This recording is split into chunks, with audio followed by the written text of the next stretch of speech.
antes de comer, la foto, antes de llegar, el story, antes de sentir, el caption. ¿Cuándo fue la última vez que hiciste algo y no pensaste, aunque sea por un segundo, en cómo lo contarías? No te lo pregunto para juzgarte, te lo pregunto porque yo tampoco me acuerdo. Hay un sociólogo llamado Erving Goffman que en 1959 publicó un libro que en ese entonces parecía una metáfora interesante. El libro se llamaba La presentación de la persona en la vida cotidiana y su argumento central es que toda interacción social es en alguna medida una actuación.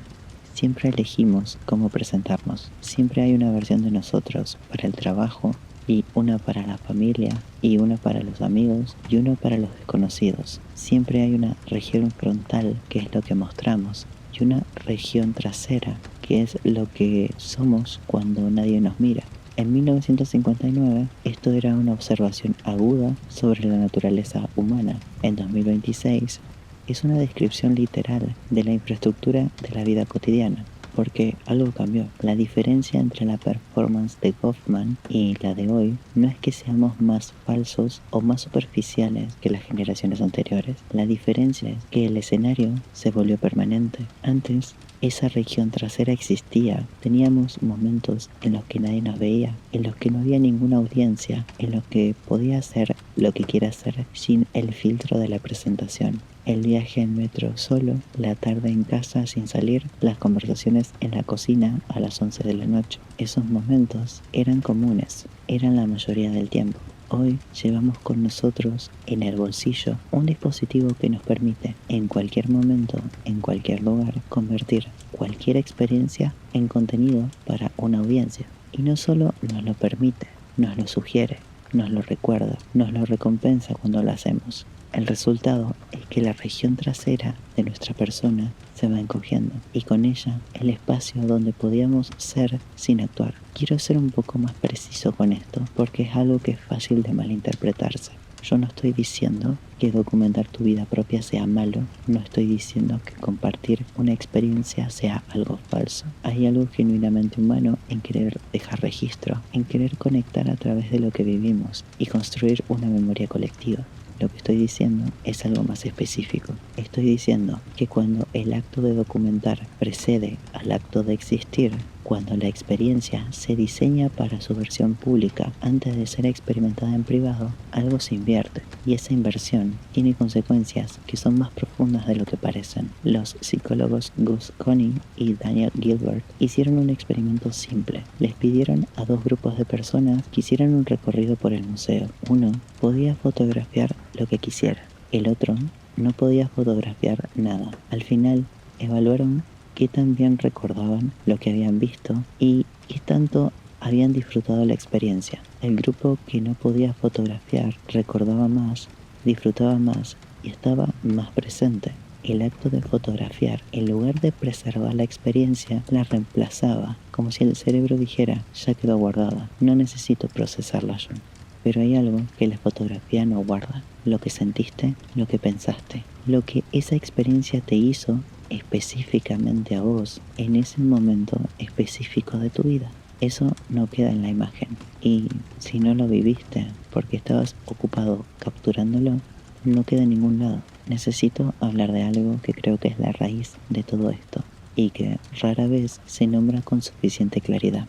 La atención humana se convirtió en una mercancía, no metafóricamente, literalmente. Las plataformas digitales tienen un modelo de negocio muy simple: capturar tu atención y venderla a anunciantes. Cada segundo que pasas en una plataforma vale dinero. Cada interacción que generas, un like, un comentario, una compartida, aunque sea de indignación, vale dinero. Y para maximizar este valor, las plataformas necesitan que produzcas contenido que capture la atención de otros. Vos no sos solo el consumidor, sos también el producto y sos también el productor. Y acá está lo que para mí es el problema más serio. Cuando la atención es una mercancía, la autenticidad se convierte en una estrategia. Pénsalo, en algún momento alguien descubrió que mostrar vulnerabilidad genera más engagement que mostrar perfección, que las fotos sin filtro consiguen más likes que las producidas, que el contenido honesto sobre las dificultades de la vida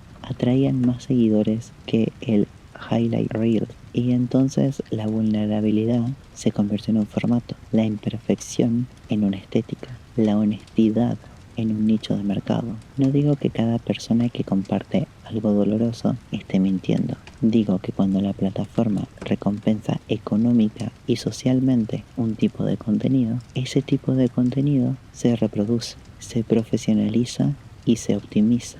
Y en algún punto es casi imposible distinguir la vulnerabilidad real de la vulnerabilidad como estrategia de crecimiento de la audiencia, porque a veces ni siquiera la persona que lo produce lo sabe realmente. Hay un término que los investigadores de comunicación utilizan para esto: performed authenticity, autenticidad performada, el acto de parecer genuino como técnica consciente o inconsciente de construcción de marca personal. Y lo más perturbador de la autenticidad performada es que funciona exactamente igual que la autenticidad real. No hay una manera de distinguirlas entre sí. Y esto genera algo que me parece uno de los problemas más interesantes y más incómodos de nuestra época. Hay un escepticismo generalizado hacia todo, porque si no puedes distinguir lo que es genuino de lo que es actuado, la respuesta racional es tener desconfianza a todo. De la marca que dice tener valores, del político que dice ser honesto, del influencer que dice no tener filtros, del amigo que dice cómo está realmente, del contenido que parece espontáneo pero que quizá está guionado. Esto genera una suerte de cinismo generalizado como posición por defecto. Y el cinismo, aunque en el corto plazo parece protegerte, en el largo plazo te aísla. Porque si nada puede ser genuino, entonces nada merece tu apertura, nada merece que te muestres sin ningún tipo de armadura o coraza externa. Y así terminas actuando también vos, no por ambición, sino por autodefensa. Hay otra cosa que se habla un poco menos, lo que la performance le hace no a quien lo mira, sino a quien lo hace, porque todos en alguna medida lo estamos haciendo. Hay un concepto en psicología llamado disonancia cognitiva, que es la incomodidad que sentimos cuando lo que hacemos no coincide con lo que pensamos o sentimos. Cuando actuamos consistentemente una versión de nosotros mismos que no es del todo real, generamos una disonancia crónica. No dramática, no necesariamente consciente, pero acumulativa. Te pongo un ejemplo específico. Subís una historia de un momento lindo, sonriendo, con el caption perfecto, genuino en parte, pero también editado, también elegido porque se ve bien. 40 personas lo ven y reaccionan. Eso te hace sentir bien.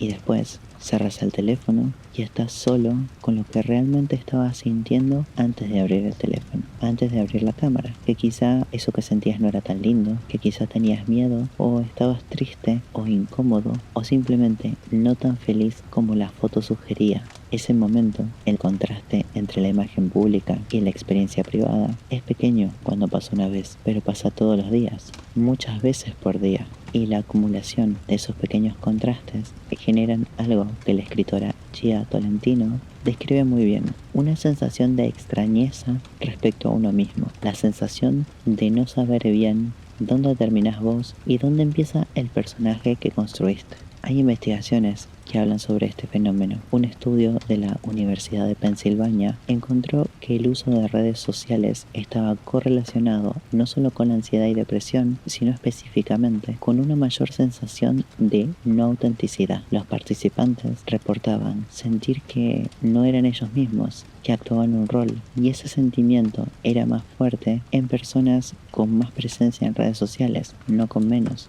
Pero el efecto más sutil, el que más me preocupa, es este: cuando actuamos consistentemente una emoción o una actitud que no sentimos del todo, en algún punto empezamos a perder el acceso a lo que realmente sentimos, no porque desaparezca, sino porque dejamos de practicar escucharlo.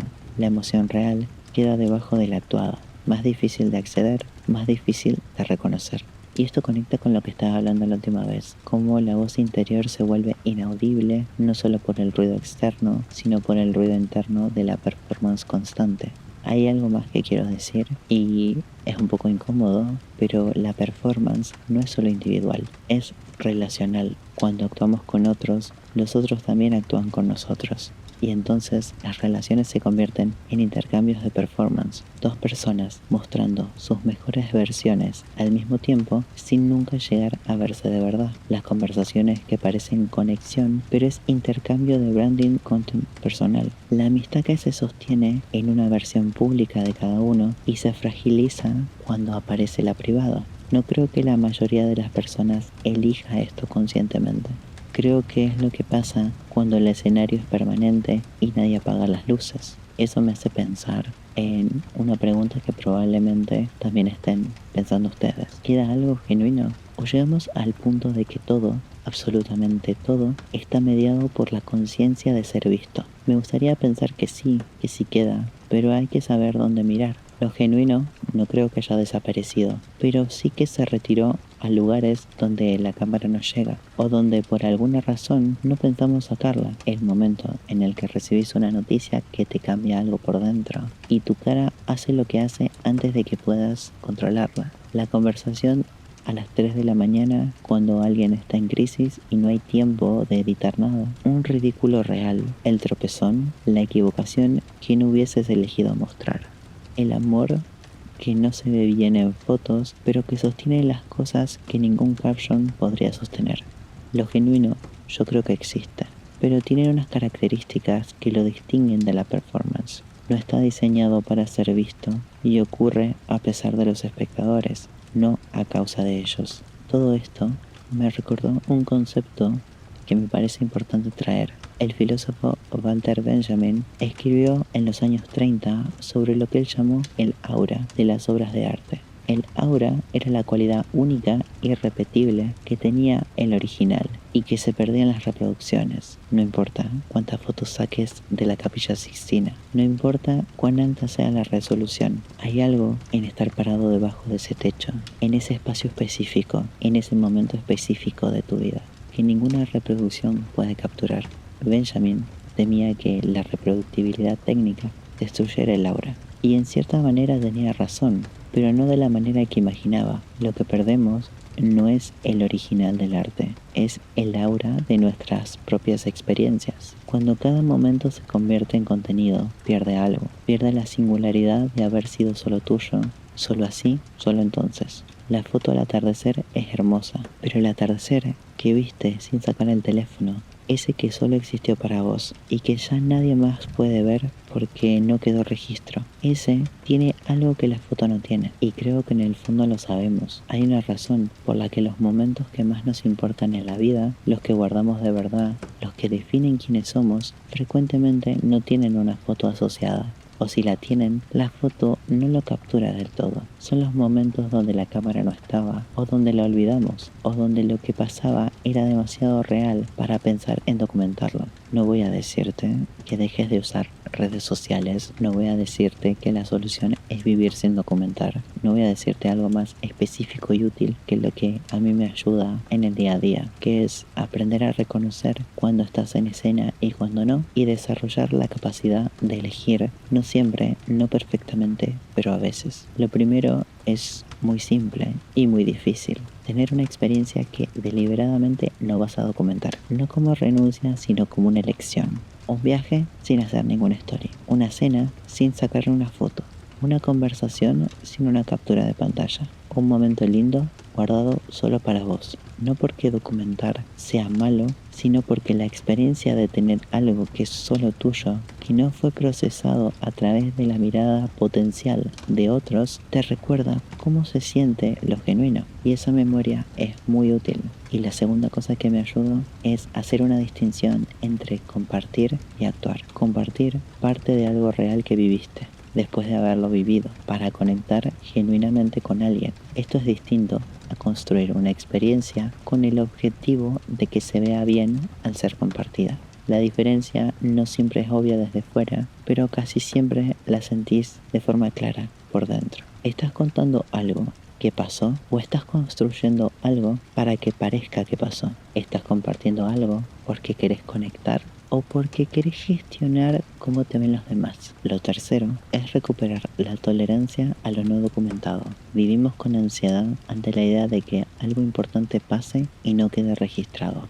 FOMO, no solo de los eventos, FOMO de no haberlos capturado. Pero hay algo del orden de la confianza que se va construyendo exactamente en esos momentos sin cámara. Confianza en la memoria, confianza en el propio procesamiento de las experiencias, confianza en que lo que viviste te cambia aunque no tengas pruebas. Lo cuarto es buscar activamente los espacios sin escenario, las conversaciones donde nadie te va a repetir lo que se dijo, las relaciones donde puedes ser torpe, estar confundido y equivocarte sin que quede registrado, los espacios donde la versión de vos que mostrás tiene permitido ser incompleta. Esos espacios son cada vez más raros y son exactamente los más valiosos. Lo quinto y lo más difícil para mí es hacer las paces con no ser la mejor versión de vos mismo todo el tiempo. La performance constante viene en parte de una intolerancia profunda hacia las propias imperfecciones, del miedo a que si alguien te ve en tu versión sin editar, lo que encuentre no sea suficiente. Pero la versión sin editar, la torpe, la incierta, la que no sabe qué decir, la que tiene miedo, la que a veces hace las cosas mal, esa versión es la que puede conectar de verdad con la otra persona, porque los otros también tienen esa versión y están tan cansados como vos de relacionarse solo con cosas editadas. Hay un experimento que me parece muy interesante. Los psicólogos Brené Brown y sus colaboradores encontraron en décadas de investigación sobre conexión humana algo consistente y contraintuitivo. Lo que genera conexión genuina entre personas no es la fortaleza, no es la imagen impecable, no es la versión producida, es la vulnerable, no la vulnerabilidad actuada de la que ya hablamos, la vulnerabilidad real, lo que no sabes si va a estar bien o no, las cosas que te hacen sentir expuesto, lo que no tiene filtro porque no hubo tiempo para ponerlo. Esa vulnerabilidad genera un tipo de conexión que ninguna performance puede generar, porque le recuerda a otro ser humano que vos también sos un ser humano. Y eso, que parece tan simple, es cada vez más escaso. Voy a confesar algo que es bastante obvio. Este video es una performance. Lo guioné, lo filmé con una intención, lo edité para que suene de cierta forma. Lo voy a subir a una plataforma que me va a recompensar si genera engagement y va a enterrarlo si no. No puedo salir de eso completamente. Y creo que nadie puede del todo. Pero hay una diferencia entre ser consciente de que actúas y olvidar que lo haces. Hay una diferencia entre usar el escenario como una herramienta para conectar y creer que el escenario es la realidad. Hay una diferencia entre mostrar una parte de vos y pensar que esa parte de vos lo es todo. Lo genuino no desapareció. Está en los márgenes, momentos donde la cámara no llega, en las conversaciones que no fueron editadas, en los vínculos que sobrevivieron a ver las versiones sin producir, y en los momentos en donde elegís no actuar, aunque podrías, donde el momento es suficiente sin que nadie lo vea, donde lo que vivís no necesita una audiencia para tener valor. Eso se puede elegir, no siempre, no perfectamente, pero más de lo que creemos. Apagar la cámara a veces, no para siempre, solo para recordar cómo se siente ser nosotros mismos.